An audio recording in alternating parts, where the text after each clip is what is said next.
Thanks for joining us for this edition of To My Way of Thinking, a chance to have conversations with the tree shakers and policymakers and those persons who are making a difference in our city, state, and our nation. Today, it's Warren Jones.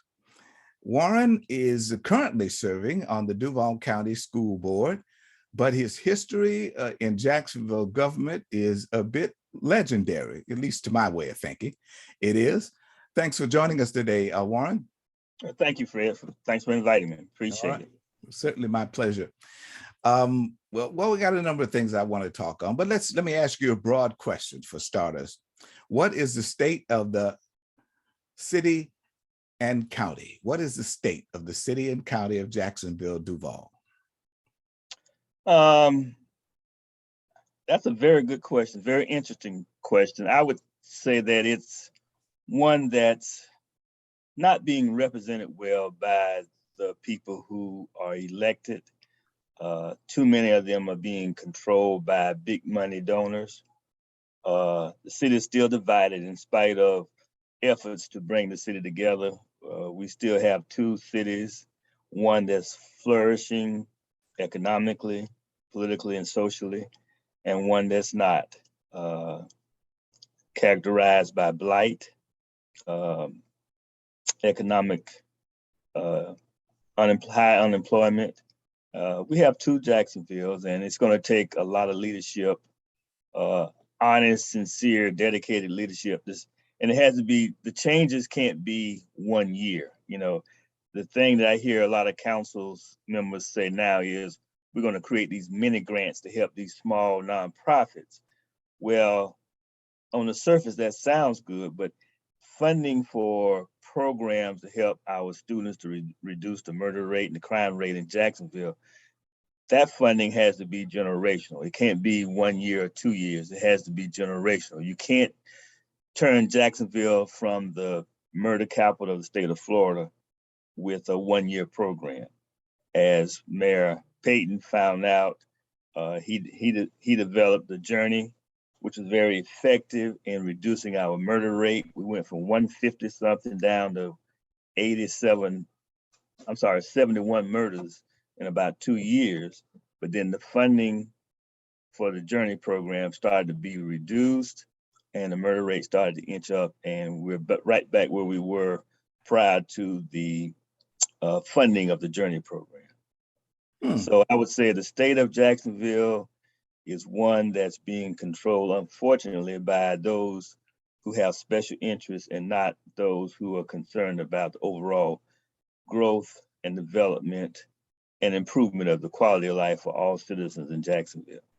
That's an interesting take for you. And again, you've got a broad bit of experience with the city and county, that you would still say that we're two cities, despite all of the progress that African Americans have made. I mean, the head of three of our major independent authorities are all African American men. We've got ladies serving in a lot of major departments within city government. There has been some movement on the septic tank issue, one of the last holdovers from the promises made in the consolidation agreement, but you still see us as two cities? Oh, no question about it. We're still two cities. No doubt about it. We're also getting better.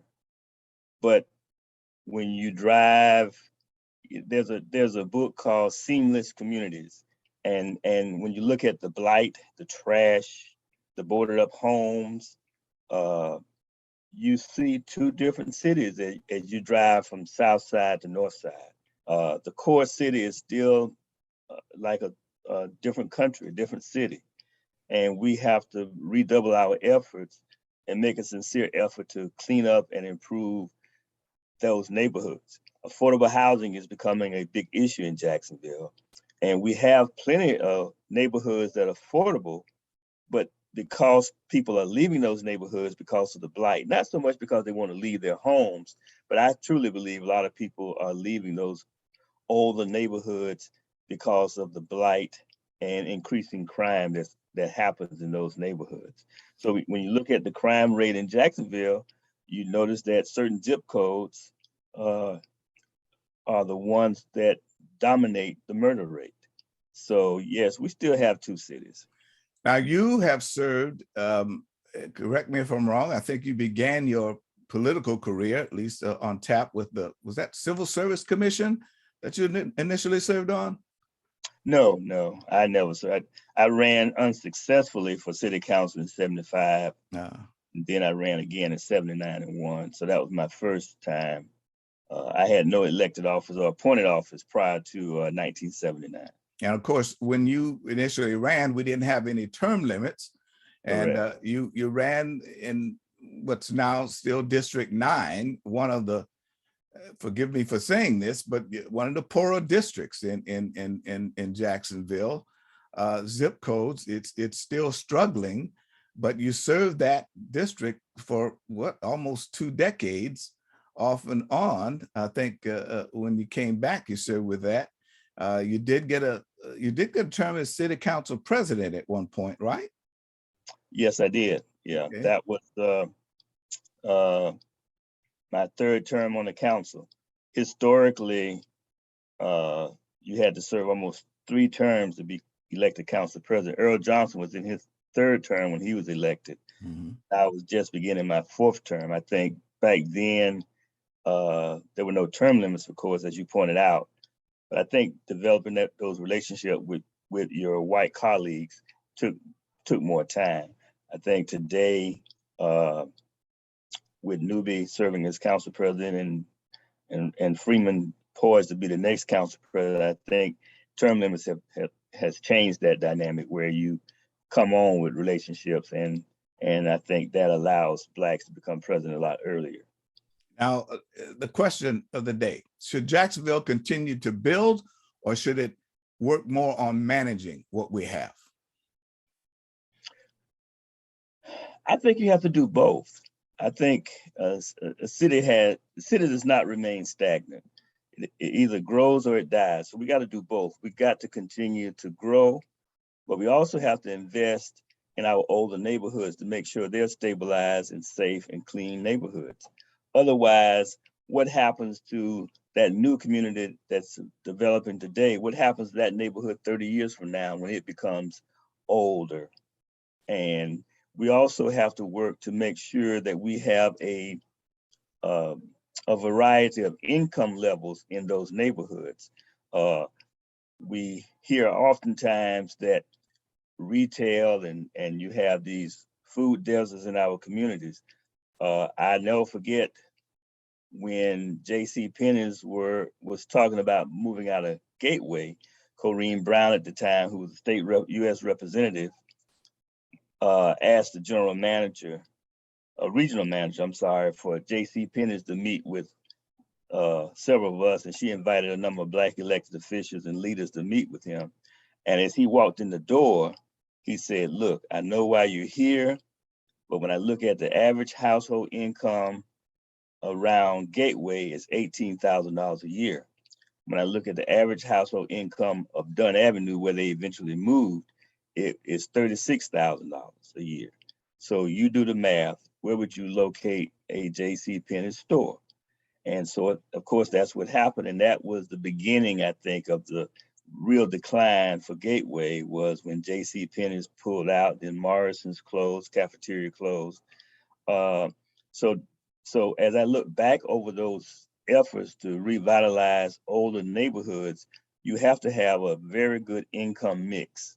The Regency Square developed in the early 70s because that's where the income was. Now you go to the town center. What's going to be the next place? So in order to rebuild a downtown, and as you well know, growing up in Jacksonville, downtown was the economic, political, and retail center of Northeast Florida. That's now have shifted to the southeast of Jacksonville. How do you rebuild that? You got to have a very good income mix in order to bring retail back downtown, and also to some of those struggling neighborhoods. Now, again, just taking a look at your old city council district, and even now as you serve on the school board, you pretty much still represent the same district, although school board districts are what comprised of essentially two city council districts. What's been the biggest impediment to increasing the income level in that section of town?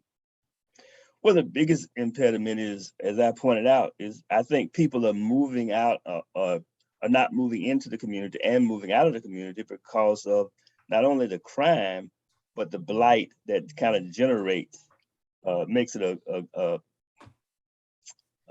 environment where people feel safe to come in and do things that are not healthy for our community. We have to begin to clean up the blight, and it's going to hurt some people's feelings when you got to move a junk car, when you got to make sure your right of way is clean, that the sidewalk is clean, where people can safely walk across the sidewalk, down the sidewalk, and not walk in the street. There are a number of initiatives that we will have to undertake in order to improve and bring back a more diverse income mix in those neighborhoods. Doing segregation, people couldn't move everywhere. Whether you were a doctor, lawyer, professional, teacher, blacks had to live in those few neighborhoods that were set aside for blacks. That's not true anymore. So as people move out, and which is good, healthy for our community, people to move out and move to nicer, better neighborhoods, we have to redouble our efforts to invest in those older neighborhoods. We did that in Grand Park with the idea of improving that neighborhood. It took us 10 years, which is frustrating. It took us 10 years and over $36 million to eliminate the open ditches in the Grand Park community. Now, today, you don't have open ditches. And now the effort is to clean up those neighborhoods so that people will feel more inclined to move into those type of neighborhoods. Is the influx of white Americans to the Riverside area having an impact on at least now open discussions about improving the drainage issues in the Mixontown area, my old neighborhood? Is that one of the biggest things that's encouraging the final fix up of clearing up the flooding issues that they continue to have there? I don't think so, Fred. We started. That was one of the most disappointing things that I experienced in my life. Serving on the council. The main reason I ran back was to address that McCoys Creek drainage issue. I moved there in 1959. We played ball along the creek. We didn't have that much of a flooding issue. Even when Hurricane Dora hit in '64, I was able to walk down Stockton Street to Sears Warehouse to try to get dry ice. So as I studied the history of that creek, and I spent a lot of time in meetings trying to improve, we did make some improvements. We put in a number of retention ponds, 1, 2, 3, 4, about 6 retention ponds trying to reduce the flooding. The biggest issue is if you were going to develop that area today and it was virgin land, a lot of the homes that are built along McCoys Creek would not have been built. It was built in floodplains, so they should not have been built to begin with, but they were, and we didn't have the environmental controls in place to prevent that. The Army Corps engineers would not have been able to reroute the creek to the south to build the convention center, the train station at the time, which is now the convention center, which meant you restricted the flow of the creek to the St. Johns River. So there are a lot of issues that impact. Then you had this, it was the open sewer line that the companies and businesses along McCoys Creek used as a sewer line to get to the river. So none of that would have happened, but it did happen. And we now have to spend millions of dollars to correct that and improve the quality of the neighborhood and reduce the flooding in that neighborhood. And what they're doing now is the only way that you can eliminate the flooding is to widen the creek to where it used to be and open up the mouth of the creek at the river so that you don't get the bottleneck. Right now, when you get a high tide, water can't drain. So as soon as the tide goes down, the flooding goes away. But if you open that up, because the Times Union building's being torn down, I think the DIA is working, Downtown Investment Authority is working now with the new developers to open up the piping that will allow the creek to widen as it gets to the river. And I think those improvements will solve the problem finally, but it's taken a lot of money and a lot of effort and a lot of planning to correct that decade, well, it shouldn't be decade, century-old problem, let's put it that way. Question I put to a number of folks moving to downtown, which obviously still continues to be a source of discussion. We've blown up a lot of things. We've blown up some things recently, and we've torn down a lot of things. The old landing is gone. We got some nice green space there now, but they're looking to put a park with a lot of other accoutrements there. But they're still on Bay Street from what I call Conland down there at Jaguar Stadium. He's looking, Shad Khan is of course looking to put up a new 5 seasons or 4 seasons hotel down there. The Marsh is looking to move in. We've got a brand new tourist attraction coming in. A Navy ship is going to be docked there. We've finally blown up the Berkman 2 Plaza, and the developer for that's talking about putting in a new 40-story spire to sit down there. But smack dab in the middle of all that, the folks are going to be looking across the street at the jail and still smelling the coffee from Maxwell House. Should we look at some point at moving the jail? Yes, we should. I think that was always a part of the plan when we moved the jail off the river back in the 80s. We had to be sued by Bill Shepard on behalf of a number of inmates because it was overcrowded. The city did not want to spend money to build a new jail, but they had to.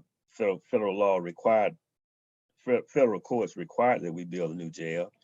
And they always wanted the jail close to the courthouse so that the inmates that had to go to court, you reduce the cost of transportation.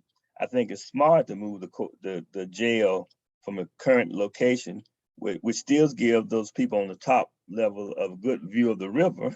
Right. Move it close to the existing courthouse. And people say, well, why you move it outside somewhere? Well, these people in the jail are not convicted felons. They are, it's called the Duval County Detention Center. We are retaining them until they have their day in court. Once they are sentenced, if they are found guilty and sentenced, then they will go to the prison farm or to the state system. But these are basically innocent people who have been arrested, and you're innocent until proven guilty. So it needs to be close to the courthouse where they can transport those inmates safely without getting into general population to the new courthouse. And that will make it more efficient.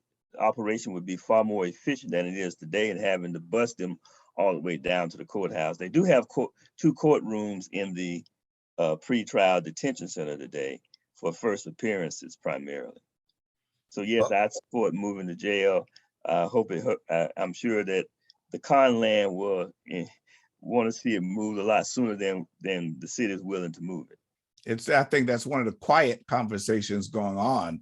I haven't, in conversations that I've had with a couple of mayoral candidates and with the sheriff candidates, they're all sort of sitting on the fence on this for right now, often citing that it would be a monumental task to look at moving it. I think they kind of agree that it probably should be moved, but it'll be a monumental task from what they seem to be indicated to have that moved any time, or even on the table, seriously on the table for any movement anytime soon. Have you gotten any indication from any of the possible mayoral candidates or sheriff candidates that that's something they would consider? No, the sheriff, no, I haven't heard that. I think with the number of major projects that the city is looking at, rebuilding the stadium, 1, building a convention center, 2, it probably is on the lower rung of priorities for the city of Jacksonville right now. That could change if, 1, it becomes overcrowded. 2, if enough economic development happens in that neighborhood that would incentivize the city to move it. then that could happen a lot sooner. But no, it's not a priority, but I think it should happen. I think it will happen eventually. A bit of history. Let's look back, because I look at you when I see, and I think of Warren Jones, I think of the history, political history and social history around here, and you've had a chance to be witness and participate in a lot of that. Personalities have had a lot to do with shaping how we view our city. So I'm going to throw some names at you. Tell me what you think. Hayden Burns. I was in school when he was mayor, so I don't know much about other than what I've read and heard from folks. He presided over a divided city that did not support civil rights, and I think that's unfortunate for the mayor, former mayor, and for the city of Jacksonville. Hans Tanzler. A mayor who believed in low taxes and no growth, and as a consequence of that, every major hotel in downtown Jacksonville closed from the time he became mayor in 1968 until 1979 when he left office. Well, ooh. Jake Godbold. I guess a Renaissance man. He really changed the way people felt about Jacksonville. He embraced football and advocated for NFL team. He embraced the senior citizens. He was elected primarily with a lot of support from the Black community, in spite of the business community and the Times Union not supporting him.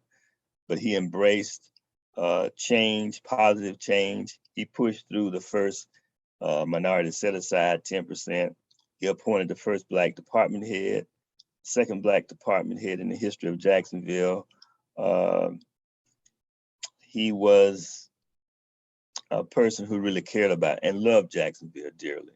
And I really regret that the city saw fit to demolish the old landing, which was one of his major projects he got completed. I was in Baltimore for a conference, school board conference, about a year before they demolished the landing. And of course, in a harbor there, they were spending $36 million renovating it. And the same company who developed Inner Harbor in Baltimore developed the landing, Rouse and Associates. So I felt like we could have done the same thing here. Ed Austin, the last Democrat elected to office, even though he switched to, he began the Republican Revolution also because he switched to the Republican Party soon after he got elected. Ed Austin.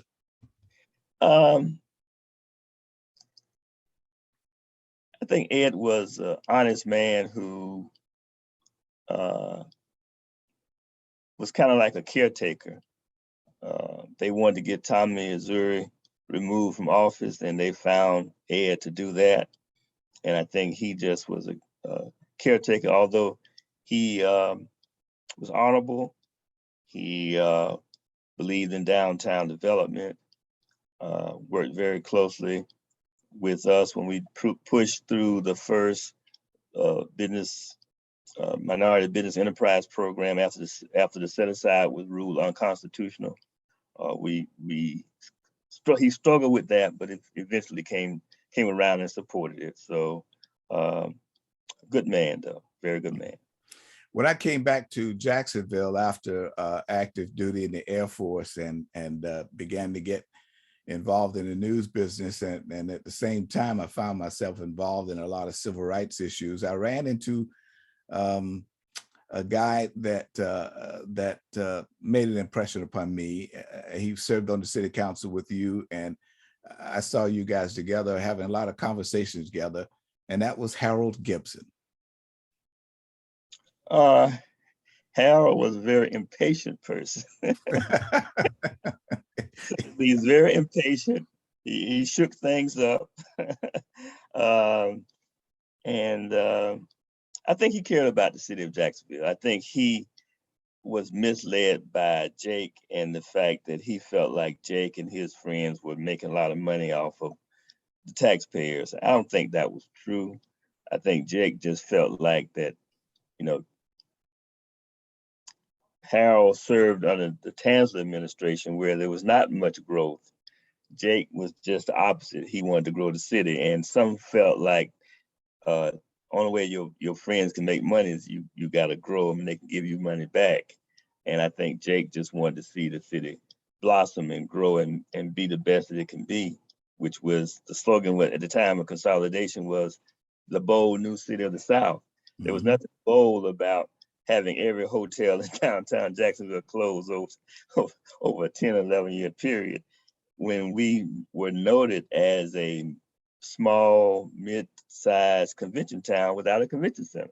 That was one of the reasons why Jake advocated and the council supported opening up the old train station as the new convention center, because we were that for a long time until the hotels, the George Washington, Jefferson, Mayflower, the Robert Meyer, all those hotels closed. I'm looking to do a piece on Harold. He was one of the few, it's one of the first Black millionaires that I knew of here in town that made it to the council. And I quite frankly expected him to do more with economic development. But as he said, Harold had a way of thinking. Very impatient. And very impatient about it. John Delaney, still alive, still around, still moving around. I think John was he and Jake really changed Jacksonville. John, although a Republican, really cared about Jacksonville and really worked to bring this community together. He and I worked well together, and when I went back on the council, he's the one that first called me about introducing the human rights ordinance. And I said, John, you sure we want to do this? And so we get along well. He was an outstanding mayor, did a lot for Jacksonville, pushed hard for minority participation in all levels of local government. And I think he continues to serve and represent the city in different ways, not as elected official, but in different ways. Yeah, he's moved on to become another university president for the second time. I think it's down Flagler College now, where That's right. is. Yeah, they're still doing well. John Payton. It's almost as if John Payton just served one term. His name never comes up these days about much of anything. He was a really sort of the odd bird of the mayors that we've had in the last 30, 40 years. What about John Payton? I think John Payton served at a difficult time in the city's history. He ran as mayor started to do after John Delaney won, saying no new taxes. John Payton ran on that same platform as no new taxes. When he got there, found out that, he just couldn't manage a city of this size without additional revenue stream, especially when the state started reducing your revenue stream. They increased the homestead exemption. They put a cap on property value increases, which I think we all support. But then he found out that he could not run and operate the city on the revenue that was generated each year. The millage rate when John Delaney was mayor was growing not the millage rate, I'm sorry, the property value were increasing so quickly until he was able to roll back the millage every little bit each year and still pick up additional $30 to $50 to $60 million in new revenue. During Payton's term, it was a recession. The Great Recession hit, and property value started decreasing. So that's when he pushed for the stormwater fee, the garbage fee, and the franchise fee, which I voted against. And I told Mayor Payton later at lunch, I can't imagine where the city would be, thanks to his leadership, were it not for those fees, because we would not have had the quality of life we have today unless there was a millage increase tied to that. Yeah, he was one of the few, if probably only pure businessman that had been elected to city government since consolidation began. He came from business background, of course, with Gate Petroleum. His father started that business, and he's pretty much inherited it now, but we just don't hear anything from John. Even though the business community has been obviously the silent partner and the force behind the screen, behind the curtain there, Why haven't we had more business people to run for mayor? That's a good question. I think it's a tough job, and you can't run a city like you can a business. I think John Payton's first term was a difficult transition for him. And I think after he got there, after that first term, he realized that he couldn't run it like a business. And I think I give him credit for establishing and pushing for the journey after the student was shot in her home reading to her cousin, and he took that personal. And once we passed the journey, the murder rate, again, to his credit, went down to 71. And then, of course, mayors after him cut the funding for Journey. Now you don't have a Journey. And we still are one of the leading cities with murder rate in the state of Florida. When we talk about a divided city, it appears that we're moving back toward the divide between Democrats and Republicans. And even though the Democrats still have a numerical lead in terms of registered voters, it is the Republicans who continue to get the majority of the offices, elected and appointed offices that we have around here. Why is that? Why can't the Democrats pull together? The old question of divide and conquer. How do you divide the Democratic Party? You offer jobs that people want.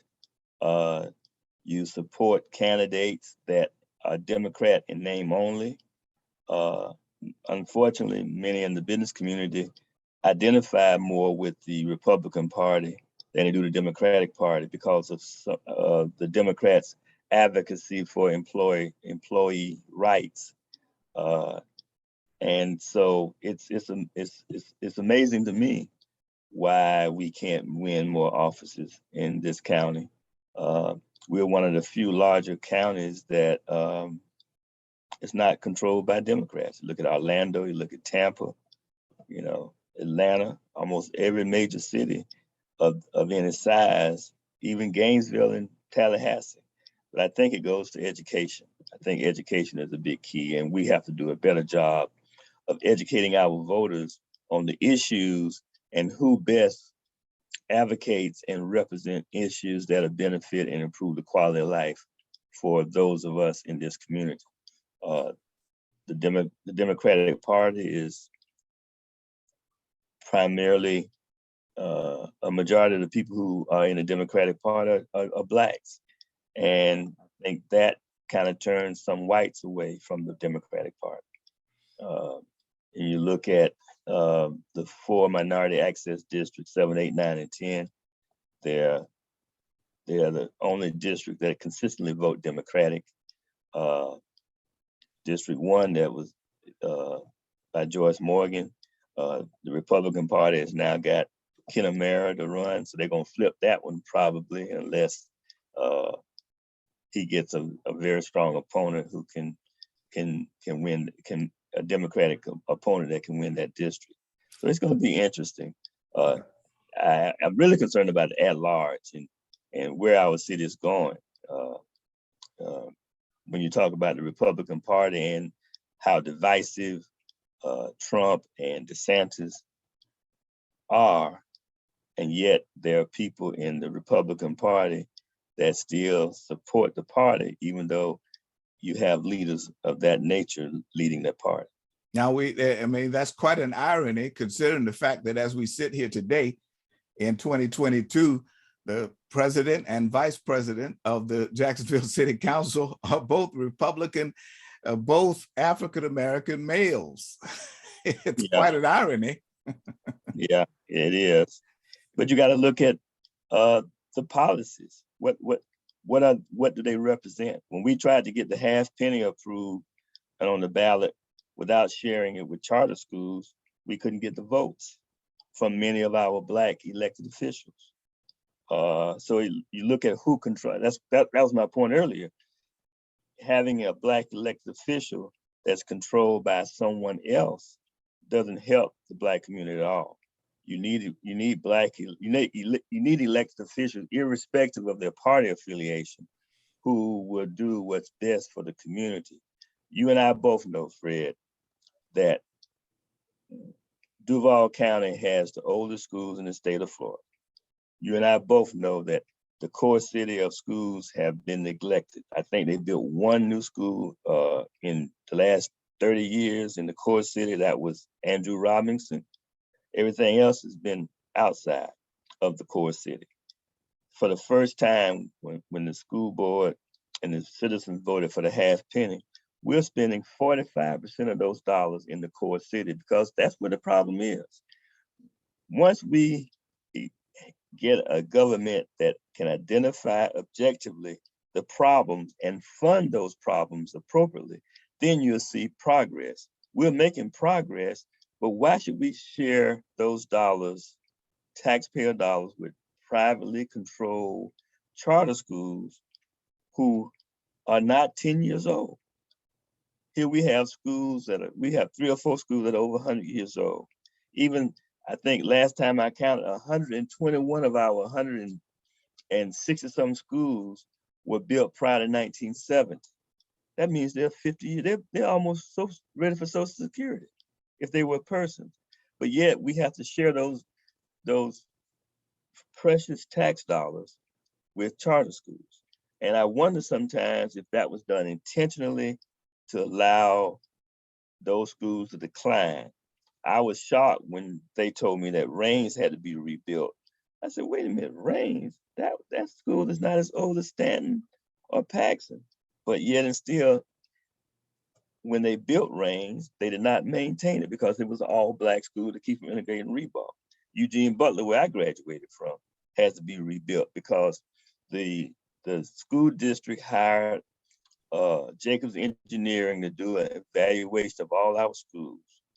And when they came back, they rated each one on the condition of the schools and found out that Raines built the same time as Fletcher, but Raines was in such bad condition, had to be replaced.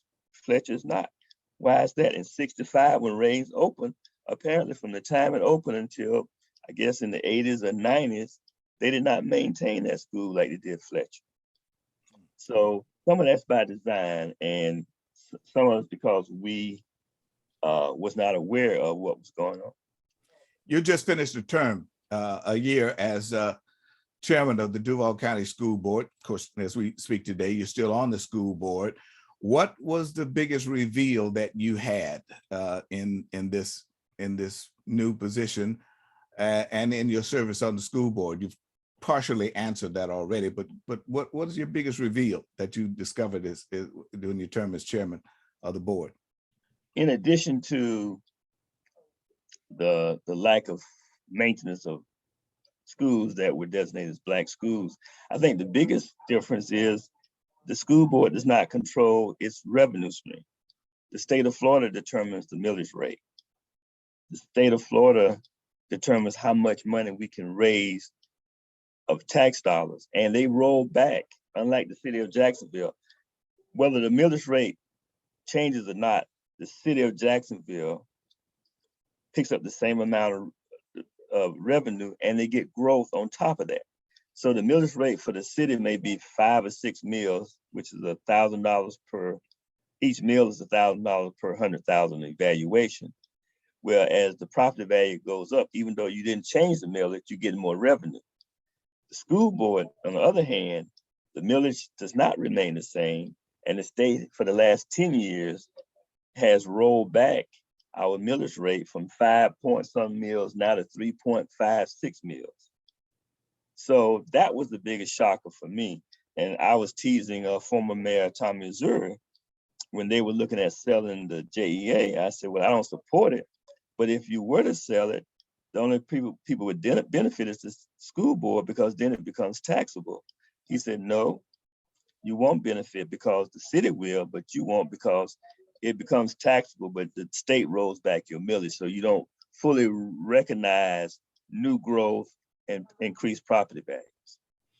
Well, so that was the biggest shocker to me and to a lot of elected officials. I even talked to a good friend of mine, John Crescenben, when I first got on the school board. He said, well, if y'all need more money, why do you keep rolling back the millage? You know, we don't. The state requires that. It's called a required local effort.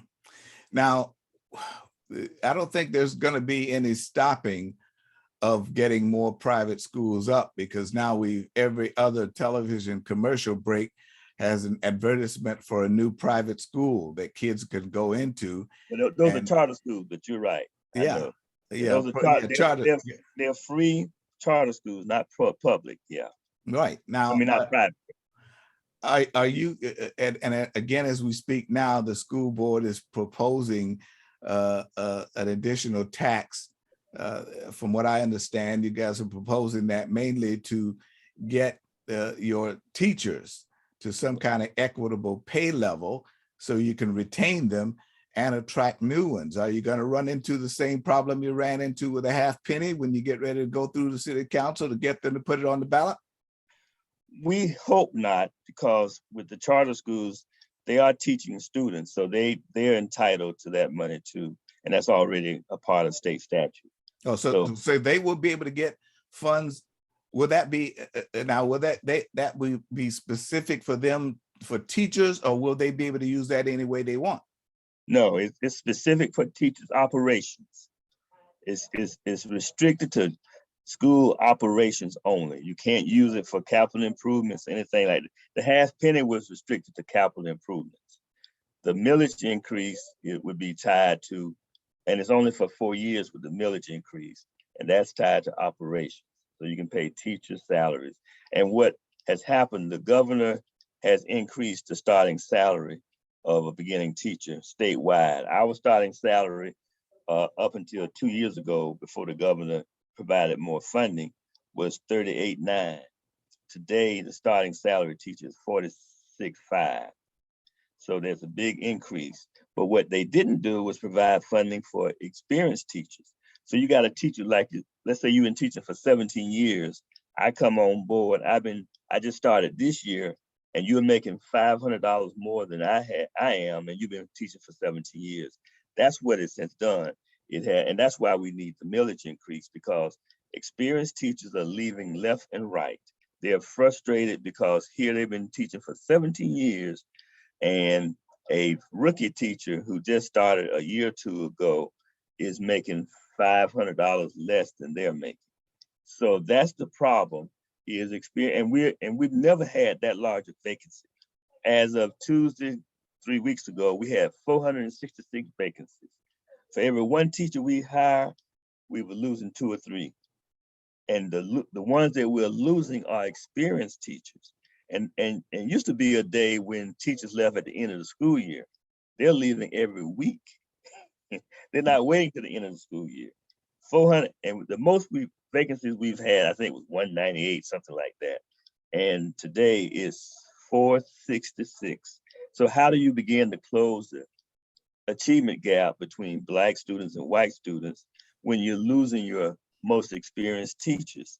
Studies show that a teacher becomes very effective or highly effective after they reach the 5-year point. Once they've been teaching for 5 years or longer, then they become effective or highly effective teachers. It takes that long to hone the skills, the in-class management you need to be able to move students academically.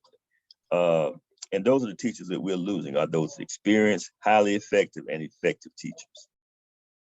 So what's next for Warren Jones? You have spent most of your political career on the local level, city government, and now the school board.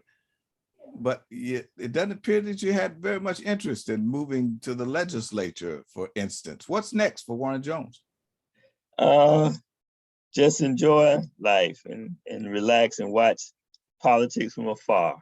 You think that people are going to allow you to sit back and watch politics from afar? You've got a lot to offer.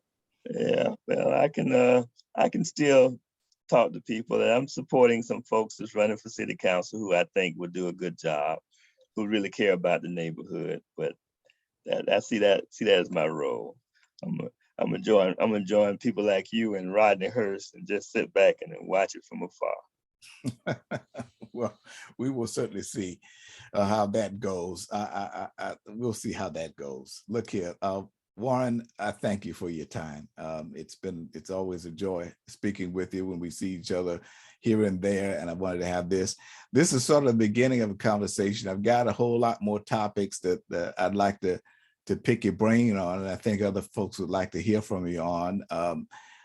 Your service in city government and has been well done. Tell the madam I said hi, and again, tell your bride we say hello too. All right, will do. Thank you, Warren. Warren Jones, city councilman, school board member, real estate too, right? Real estate. Yes, sir. I used to do that. Yeah. Real estate. So he has a great deal of insight into a lot of things that make Jacksonville tick, and we're going to look forward to having him back again. Next up, Fred's Reviews, a look at today's movies. The Matrix Resurrections, released in 2021.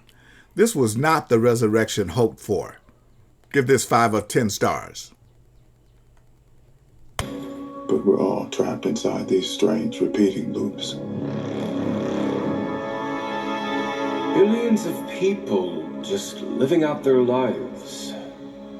Oblivious. But this is the moment for you to show us what is real.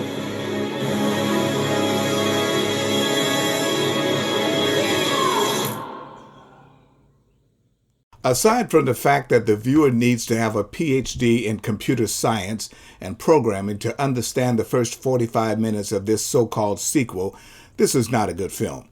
Keanu Reeves is the only recognizable face from the original film in this ridiculously scripted attempt at a blockbuster. The premise makes no sense, and with our hero only existing to bring back a lost love, Carrie Moss, while learning that everything is a computer program constructed by the computer system mafia represented by Jada Pinkett Smith, Thelma Hopkins, and the former star of Doogie Howser, Neil Patrick Harris, this mess is totally unbelievable and certainly not worth the $25 you might spend to leave the comfort of your viewing room to see this among strangers. The scripting is confusing, direction is by the book, the rest is predictably dull and still unbelievable. And can anyone explain why Neo looks a lot like John Wick? I won't watch this again. Matrix Resurrections, 5 of 10 stars. And that's going to do it for this edition of Fred's Reviews and To My Way of Thinking. See you again next time.